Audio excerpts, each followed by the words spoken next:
Today, I want to talk about the one best technique, the one thing that you can do to make sure that you are improving your English every single day.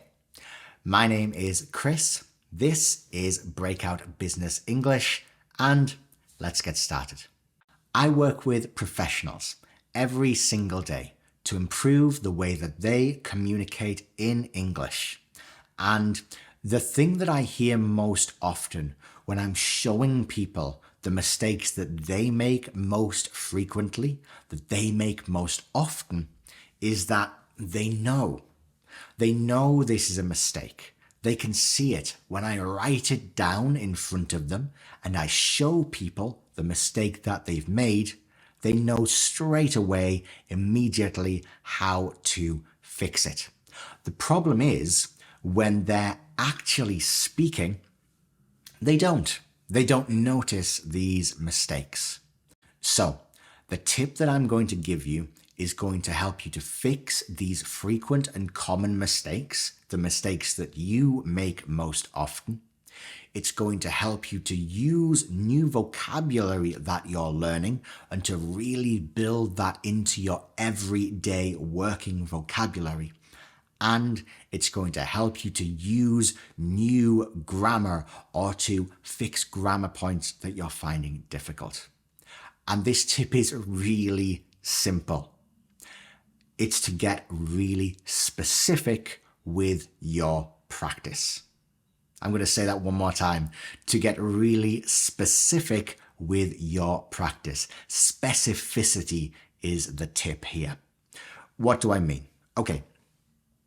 So, if you think about your English on a daily basis, then most people go into meetings or go into English language situations with thoughts something like this. Okay, I'm going to speak great English today, really good English, no mistakes. I'm going to speak the best English possible. Here we go. This is terrible. This is a really bad way to work on your English. Your real life speaking time or your practice time when you're alone is really valuable. And this really general, really broad, wide approach is not going to help. Okay, can we narrow this down? Yes, we can.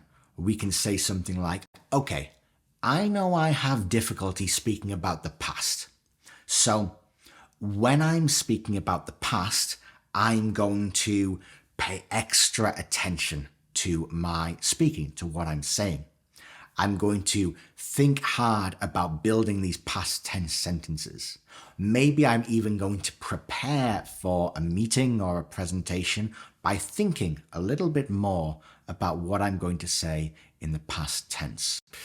Okay, this is good, but it can be better because the more specific that we get, the more effective, efficient, and useful our practice time is going to be.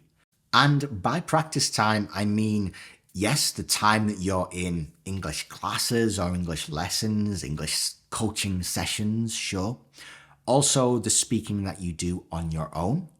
But also when you're speaking to colleagues or friends, this is still practice time.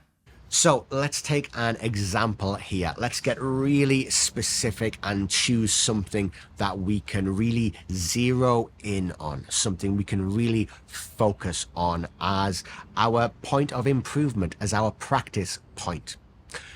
There is a mistake in this sentence. Can you see it?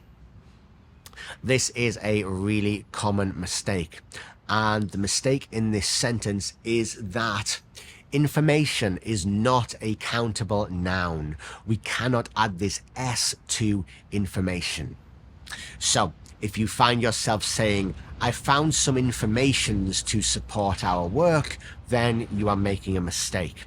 I've found some information to support our work is the phrase that you want. So, what do we do now that we know that using information as a countable noun is a grammar point that we often make this mistake with? What can we do? Well, we get really specific with our practice. Every time we go into an English language interaction, we say, whenever I use the word information, I am going to make a special effort and especially think about the fact that this is an uncountable noun.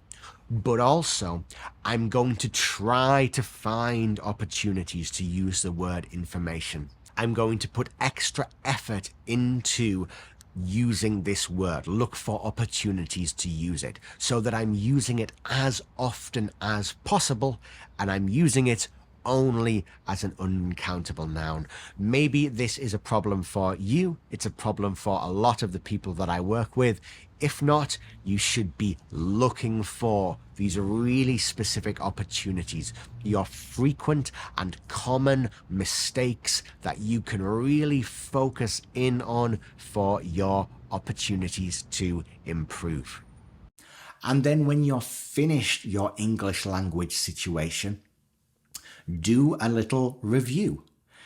Did you use it correctly when you used it in that situation?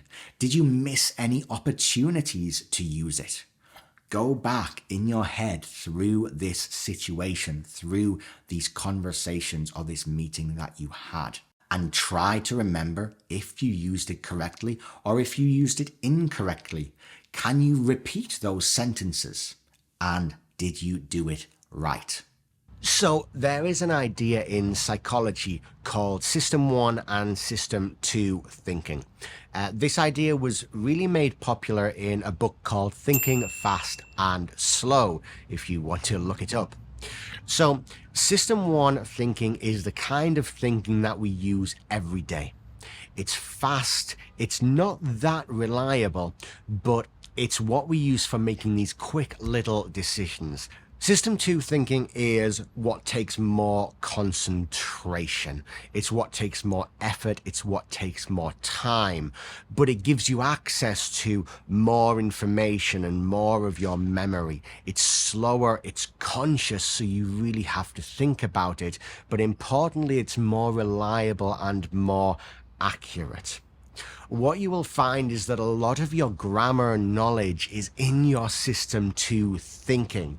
Maybe you learned it recently or maybe you learned it in school, but it's often on a shelf somewhere back here getting dusty. You have access to it when you really need it. When you're writing, you use your System 2 thinking. You have time to sit there and think about what you are doing. But when you are speaking, you're making these really quick decisions and you're using your System 1 thinking.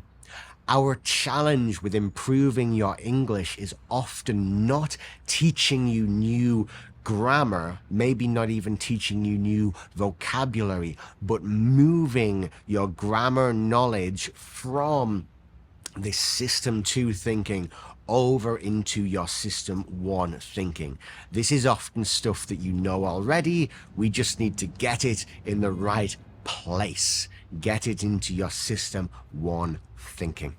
If you do not have the opportunity to speak English very much in real life, it can be really valuable and beneficial to build a routine and a practice habit around speaking English on your own. If you want to learn how to do that, then I've made a video all about practicing speaking on your own when you're alone, and I'll link that right here.